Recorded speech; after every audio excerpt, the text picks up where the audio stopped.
कि बिना मरे आदमी को स्वर्ग नहीं मिलता है, तो बिना मेहनत किए आदमी को सफलता नहीं मिलेगी। मेहनत का कोई सब्स्टिट्यूट नहीं है। क्वेश्चन पूछा गया है, पहले उस टॉपिक को हम देख लें और उसके इर्द-गिर्द के टॉपिक को, जैसे मान लीजिए कि पॉलिसी है, अभी कृषि निर्यात नीति पूछा था, तो अब अगली बार कोई और पॉलिसी भी पूछ सकता है कि अगर हिंदी में जिसने 60 में 60 ले आया तो उसको काफ़ी होने के चांस ज़्यादा हो जाते हैं। और उसको जो है इसमें भी वही प्रीवियस ईयर क्वेश्चन से ही आपको आइडिया लगेगा कि किस टॉपिक से क्वेश्चन ज़्यादा पूछे जा रहे हैं। हेलो दोस्तों, नमस्कार। स्वागत है एक बार फिर से एक नए वीडियो में।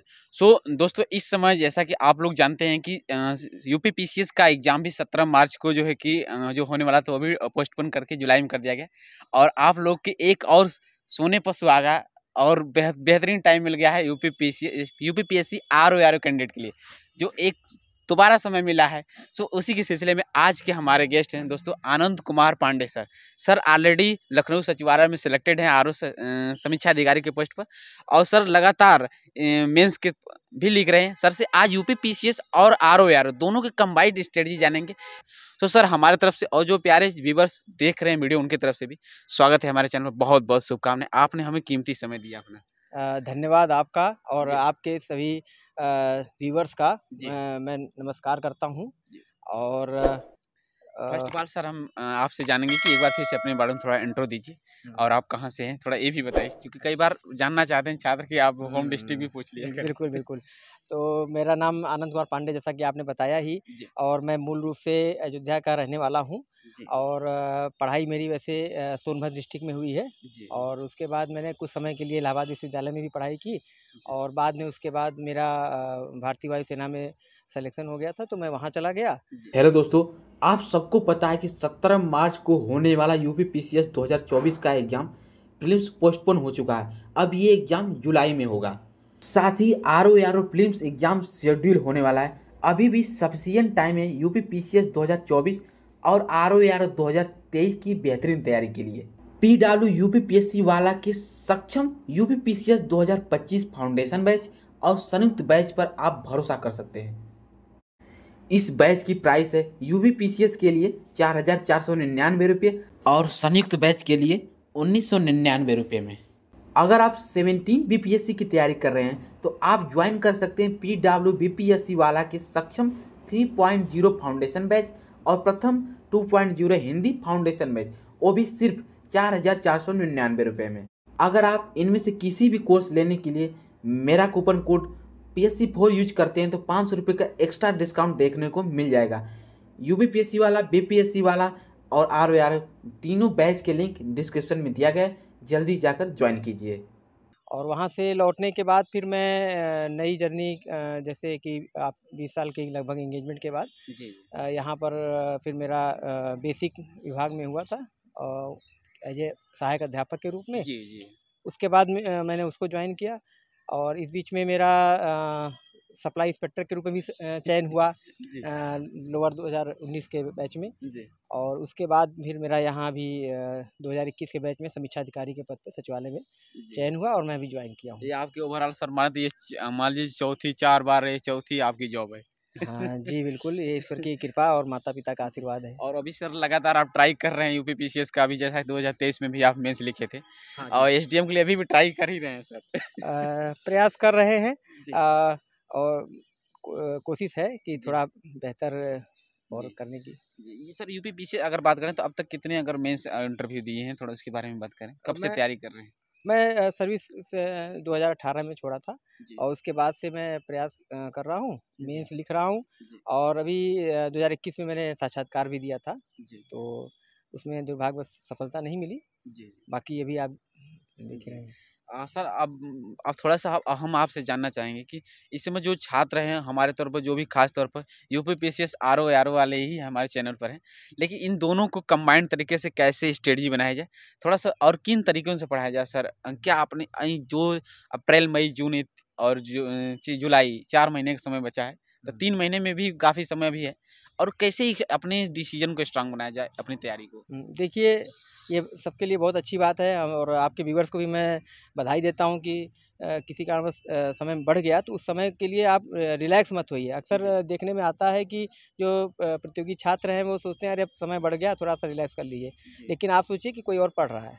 ये हमेशा सोचिए कि आप रिलैक्स कर रहे हैं तो कोई और पढ़ रहा है इस बीच में। तो इसके लिए ये है कि जो आपने रिवीजन किया है और उसमें जैसे कि सभी ने एग्ज़ाम दिया है, उसमें जो गलतियाँ हो गई हैं उसको दोबारा आप कैसे देखिए कि दूर करने की कोशिश करिए।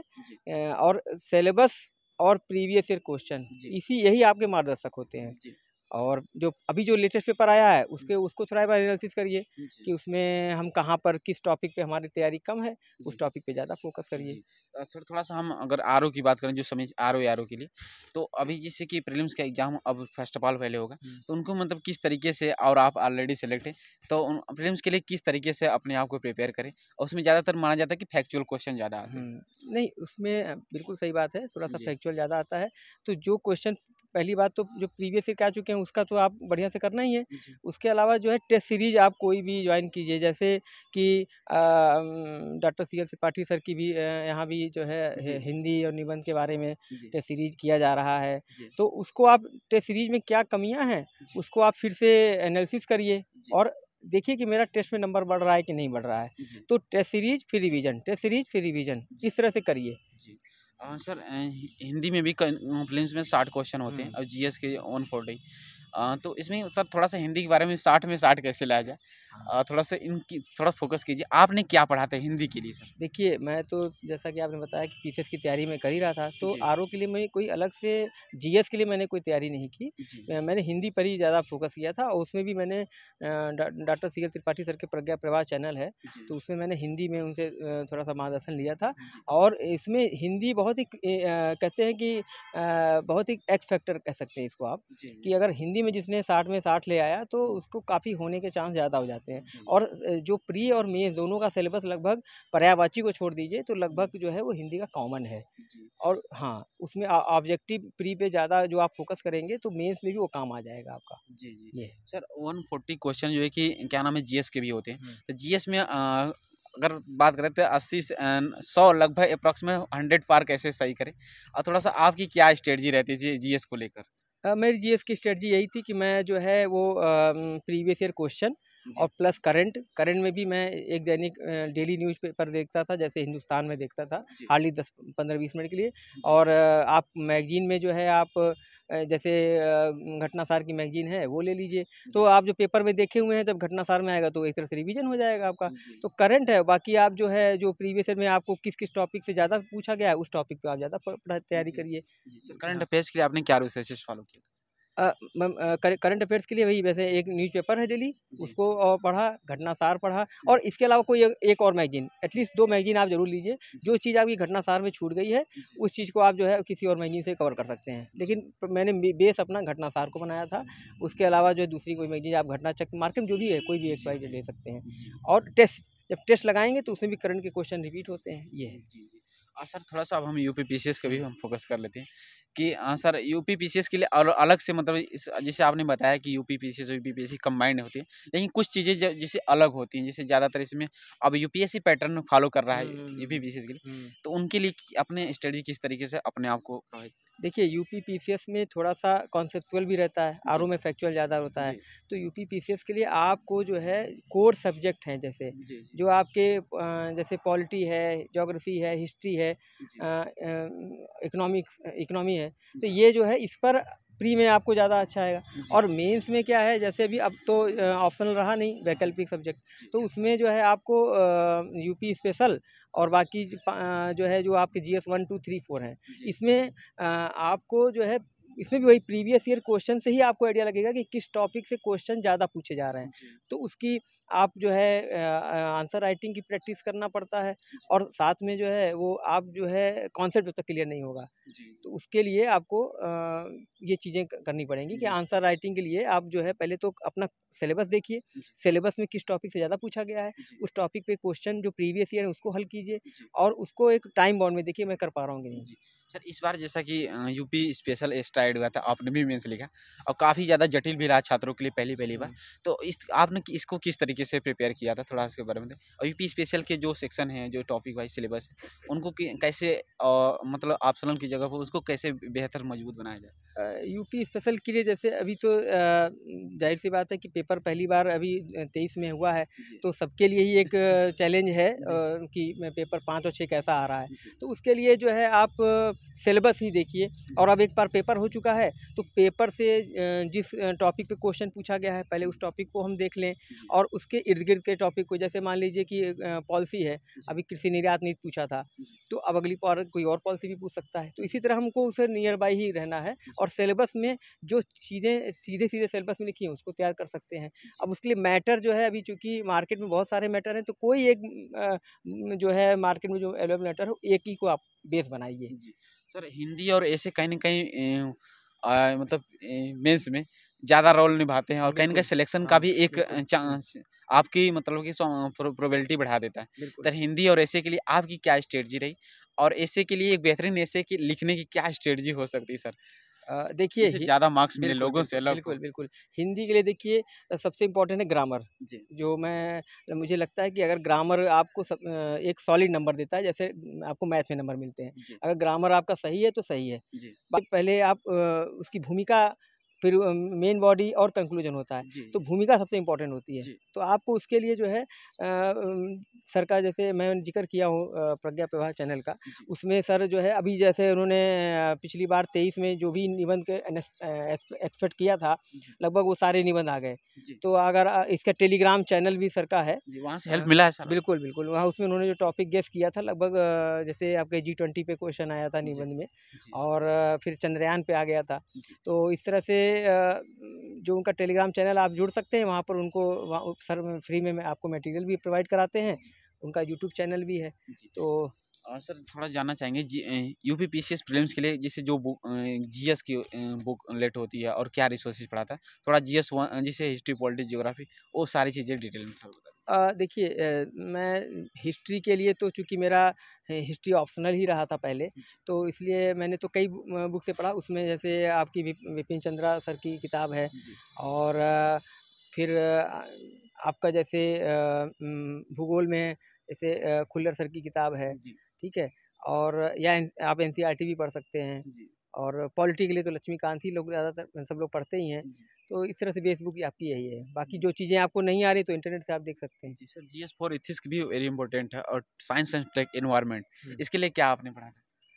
साइंस एंड टेक के लिए जो है वो करंट के ही मैंने उसमें जो भी करंट में चर्चा में होता है तो उसको हम इंटरनेट से ही देखते हैं। और रही बात इसकी एथिक्स, हाँ एथिक्स की, तो एथिक्स में भी आपको डिफिनीसन मेन होती है। तो डिफिनीसन आप किसी भी हर बुक में लगभग सही लिखा हुआ है, किसी भी एक बुक को आप फॉलो कर सकते हैं। सर क्या फॉलो किया था वो बताइए। मैं तो लेक्सिकन बुक आती है, हाँ लेक्सिकन मैंने देखा था। और बाकी उसमें तो कुछ और सब आपका जो व्यवहारिक जीवन है उसी से संबंधित पेपर होता है, तो उसके लिए आपको डे टू डे लाइफ के एग्जांपल्स देखने पड़ते हैं। सर प्रीलिम्स के स्तर पर कोई टेस्ट सीरीज सजेशन करना चाहेंगे जो आपने फॉलो किया था जिससे आपको हेल्प मिली हो? देखिए टेस्ट सीरीज के लिए तो अगर जीएस के लिए आप कहेंगे तो मतलब मार्केट में तो बहुत सारी हैं, आप किसी को भी एक ले सकते हैं। मैं इसके लिए ये कोई ख़ास रिकमेंड नहीं करना पसंद करूँगा। ये है कि आपके ऊपर है, कोई भी एक लीजिए पसंद। लेकिन ये है कि उस टेस्ट सीरीज को करने के बाद आप ये ज़रूर देखिए कि मेरे क्वेश्चन जो है वो किस मतलब स्तर पे हैं, मेरा नंबर बढ़ रहा है कि नहीं बढ़ रहा है। और हिंदी के लिए तो मैंने बताया ही, सर का प्रज्ञा प्रभा चैनल तो बेस्ट है ही है। सर जैसे टेस्ट सीरीज आपने बताया कि मार्केट में बहुत सारी चीज़ें, लेकिन क्या मतलब ऑनलाइन टेस्ट सीरीज सॉल्व करना चाहिए या फिर रूम पर लाकर सॉल्व करना चाहिए या फिर कोई सी संस्था में जाकर सॉल्व करना चाहिए? और टेस्ट सीरीज करते समय सॉल्व करते समय किन बातों का ध्यान रखें, कैसे एनालाइज करें? बिल्कुल, ये देखिए आपकी परिस्थिति के ऊपर है। अगर आप घर में कोई कंडीशन है कि आप घर से बाहर नहीं जा सकते तो ऑनलाइन भी कर सकते हैं। आप एक स्टॉप वॉच लगाइए, 2 घंटे आप उसमें उसको आप एग्ज़ाम हॉल ही मान के चलिए और उसके बाद फिर देखिए आप कितना गलत कर रहे हैं या सही कर रहे हैं। और जब भी प्री टेस्ट दीजिए तो उसके पहले कोशिश कीजिए कि मैं एक फील करिए कि मैं एग्ज़ाम में ही जा रहा हूँ, और उसके पहले पूरा रिवीजन करके कोशिश करिए, और अगली बार उस गलती को मत दोहराइए जब दोबारा आप टेस्ट दे रहे हैं। बाकी अगर आपके पास ईजी अवेलेबल है कि ऑफलाइन में, तो ऑफलाइन तो एक माहौल देता ही है, लेकिन अगर वो नहीं तो चिंता करने की जरूरत नहीं है आपको, आप ऑनलाइन भी आप कर सकते हैं। सर मेंस के स्तर कोई मेंटरशिप या आपको कोई जैसे टेस्ट सीरीज वगैरह जिसे आंसर राइटिंग के लिए, तो उसके लिए कुछ सजेशन रहेगा मेंस हाँ, के लिए? मेंस के लिए भी आप देखिए, टेस्ट सीरीज तो मैं वही कहूँगा, टेस्ट सीरीज आप किसी को भी कर सकते हैं, वो आपके ऊपर डिपेंड करता है कि आप टेस्ट सीरीज में को कितनी गंभीरता से आप हल कर रहे हैं। जी जी ठीक है। जी मेंस के लिए, और सबसे बड़ी चीज़ है कि आपकी स्पीड एग्ज़ाम दे, जैसे आप 20 क्वेश्चन आप कर पा रहे हैं कि नहीं 3 घंटे में, जी उससे कम समय में, जी तो ये है। जी आज की चुनौती यही है कि हम टेस्ट सीरीज तो ज्वाइन कर लेते हैं, लेकिन उसको गंभीरता से कर नहीं पाते। जी।